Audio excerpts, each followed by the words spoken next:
Hi, my name is David Whaley, and I'm the creator named Joseph. So I just wanted to introduce you to this commentary mode, tell you that you can find interesting things about how I made this game by touching the speech bubbles you see in the world. So I hope you enjoy it.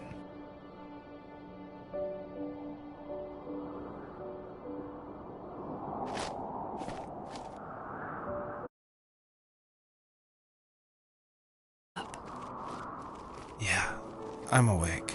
Sorry, I just can't sleep. Are you thinking about him? Yeah, a bit. You should get back to sleep, my love. I'm fine. No, it's okay. What else is on your mind? I don't know. It seems weird, but I had one of the most vivid dreams of my life. I saw a fox on a snowy mountain, just looking confused and worried. Those eyes. I can't get those eyes out of my head. She was running in the windy snow, looking for something. Do you think it has to do with you and what's been going on? I don't know. It was just a dream, Rachel. They're not meant to make sense. A lot's happened the past couple days, that's all. Well, if you're not going to sleep anyway, you should tell me. I want to hear. All right. So, not far from her home, she followed that path to something unexpected.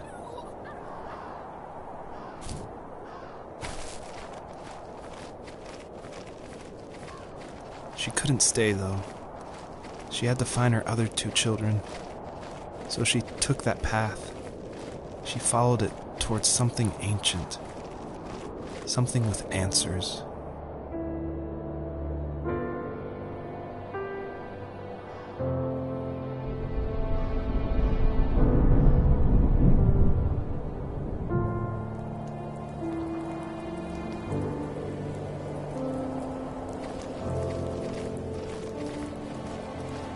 The fox looked high and low, searching for any sign of her cubs. Points of light showed the way to this ancient tree. It was as if each one had a story to tell, all their own. The land was trying to tell my story, too. I felt like I was right behind her the whole time.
As a kid, did you ever do show and tell in your class?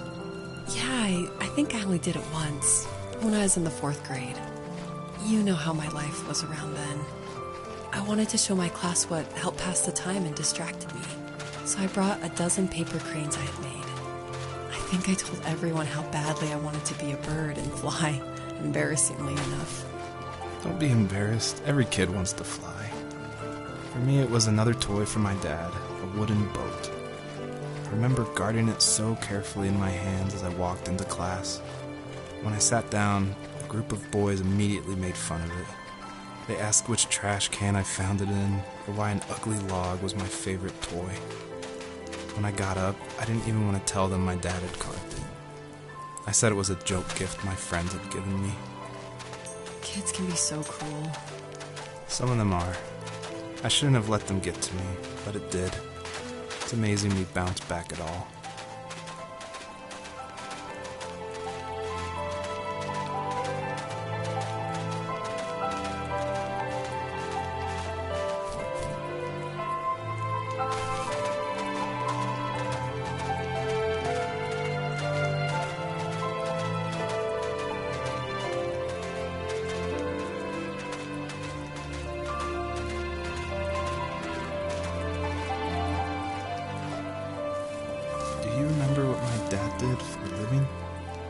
Wasn't he like a lumberjack? That's one way of putting it. If wood was a canvas, then a carving knife was his paintbrush.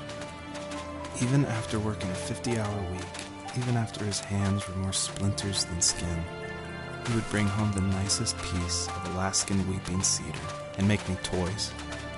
That wooden train was the first toy I can remember, and I loved it. I just knew from a young age I was going to be a lumberjack, like my father.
A lot of people have gotten confused why Joseph's father is called a sourdough, and it's not stated outright at the beginning of the game, but Joseph and his dad, they grew up in Alaska, and I don't have a real connection to Alaska except through friends who lived there, and it was also the place that me and my dad were going to go right before he passed away. But I love the idea of Alaska being like this beautiful solitary place. But anyway, what that has to do with sourdough is it's an Alaskan slang term about like someone who lives in the backwoods, like a redneck in Alaska. So I thought that was just to put some authenticity into the game, I added that word.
I feel like one of the main reasons people play small indie games is because they are so personal and intimate.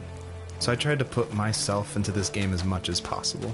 So almost all the vignettes or little stories you hear in this game, they come from my childhood, where I grew up in the middle of nowhere in Central Virginia in the United States. So yeah, that's probably why I love games like this so much, where you explore this open, wide environment and just find interesting things, because that's exactly what I did as a kid.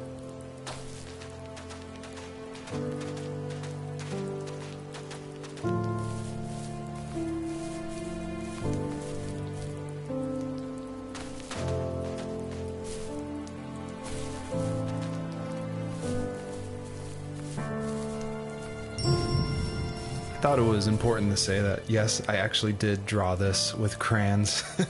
And it was just funny to me one day that I was like, I'm working on my game, and I pulled out my little one-year-old's like crayon set to draw this item for this game. I just realized just now that I probably threw away the original. I probably should have kept it and given it away to somebody, but oh well.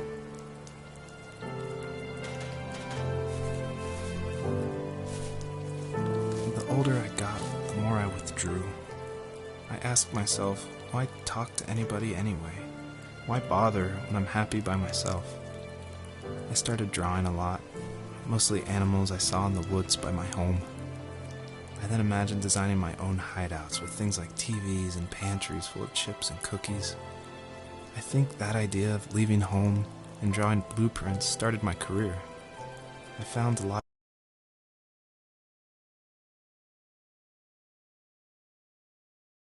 of solace in that. I'm not surprised, but I did the same thing, you know? There's something special about having a place to call your own. And now look at us. Well, if you count renting in an overpriced city. It's as close as we can get for now.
My teenage years were full of sketching, angst, and trouble. I wasn't popular or unpopular. Maybe just forgettable. I guess that gave me a sense of freedom. So I hung out with crazy kids, doing crazy things, even though I mostly just watched the chaos ensue. We did it all. Put fireworks in mailboxes, hide roadkill in people's garages, break windows of the barber shop in Anchorage. My dad was furious, but he was so busy working he couldn't do much to stop me from going out. I think being an adult means there's no one to stop you making hard decisions. He had to make a living, and he couldn't be in two places at once. Yeah, I realize that now. But at the time, I was sure he was more interested in growing his business than what was going on with me.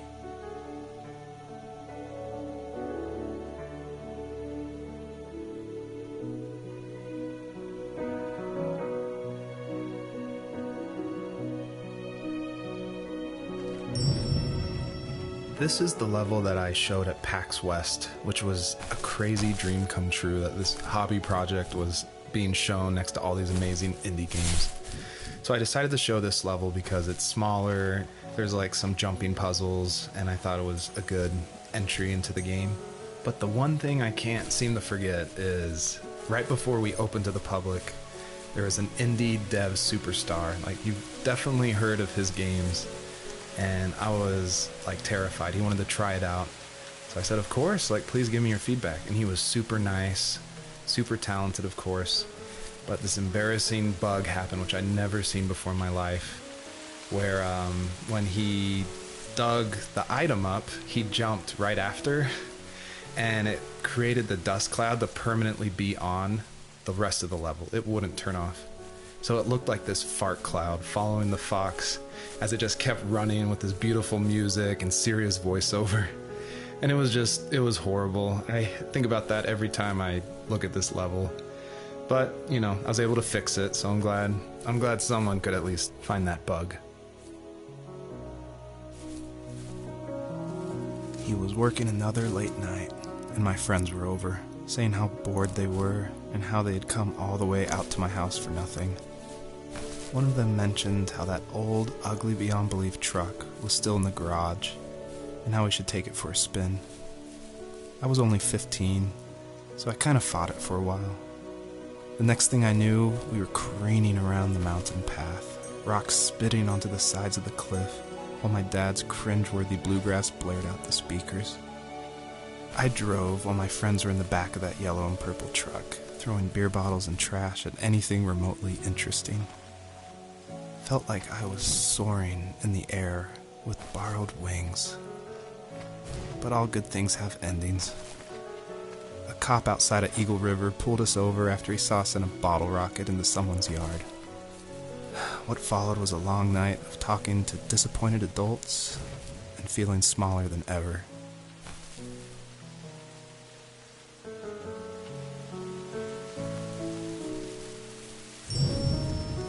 I always wanted this game to be very meditative and relaxing, but I know there's a balance between keeping the player's interest. So I added this butterfly jumping mechanic just to like spice things up. I used a plugin called Playmaker for Unity, which in a visual editor lets you do interactive things, which is perfect for me because I do come from a film and design background.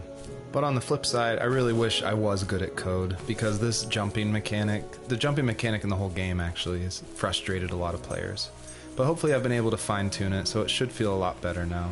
I would just hate that this meditative game would get frustrating, so I've definitely I've lowered the gravity, I've made the jumps more consistent, so hopefully people can just focus on the world and the story.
You may have noticed there's a little pond here, and believe it or not, I tried everything I could to get swimming working in this game, and I just could not do it, unfortunately. And so all the water in this game you can just stand in, which is, it still like bums me out, but the systems were not working, it was buggy. So I just had to throw it out, which, you know, I think it's okay. Like, I wish it was there, but again, the focus of this game is on the story.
My biggest hope for the players that are playing is that they realize how similar these two parallel stories are, of this fox looking for her missing cubs, and also of this son reconnecting with his father.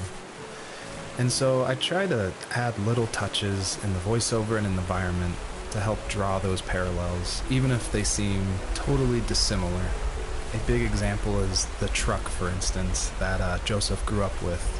It's purple and yellow like the butterflies for this fox. So I tried to add as many touches like that throughout the story as possible.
If there was some way I could take my love of drawing and turn it into a way of escape, nothing would make me happier. I wanted to create instead of tearing trees down. I wanted to move to the lower 48, not because I hated it there in Alaska, but I hated the idea of it. It's like all of that spite inside me had created this monster which followed me around my whole teenage years. I put so much energy into doing what others didn't expect of me. Why did I do that? There's one fact you're forgetting, though. If you didn't have that fire in you, we probably would have never met. You're absolutely right. Maybe the destination is all that matters in the end. But Then why am I awake? Why am I seeing this fox go on her journey? And why can't I stop thinking about my dad?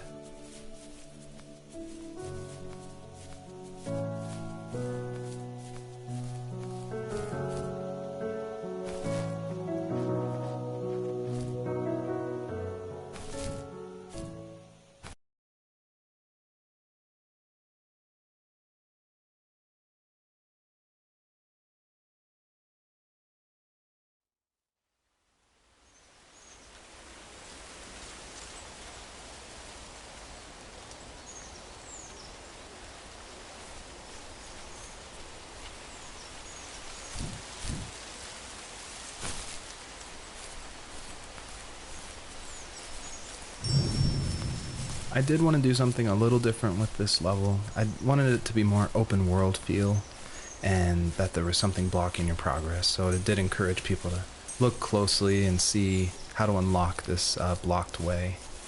And I do like just walking around this level and listening to the beautiful music by Josh Kramer. His work really sets the mood for the whole game.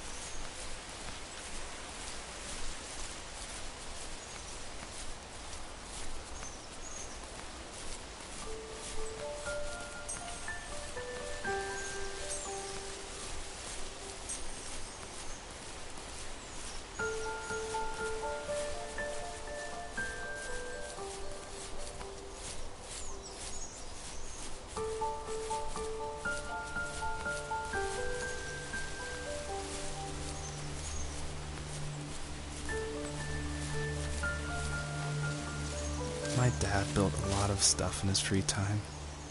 If he wasn't watching fly fishing or reading Tom Clancy novels, he was carving something. He made tons of birdhouses. Not that he was into bird watching, but I think he really missed working and adding on to the home. If he couldn't afford the time to build onto our own house, he would have to settle with watching birds move into their little homes. We kept an old mattress in the bed of that ugly yellow truck, so we would drive it deep into the woods and then watch the birds fly into their houses while the sun set. Usually it was accompanied by venison jerky or a cold Coke, but not a lot of talking, which is how we both liked it.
We were happiest. We decided it was time to finally map out the hundreds of acres we lived on just to pass the time during the summer. He was only free in the evenings, so I would spend the day wasting time on dial-up internet and sketching, and then we would rush into the woods, pen and map in hand, before evening fell. Sometimes the aurora borealis would cast a cold green glow on the mountainside, and we would finish our route underneath a twilight sky. Sometimes I was lonely during those summer days, but there was comfort in the routine. A lot of teenagers aren't looking for the daily grind, though. There's nothing wrong with wanting to get out, to leave your childhood home.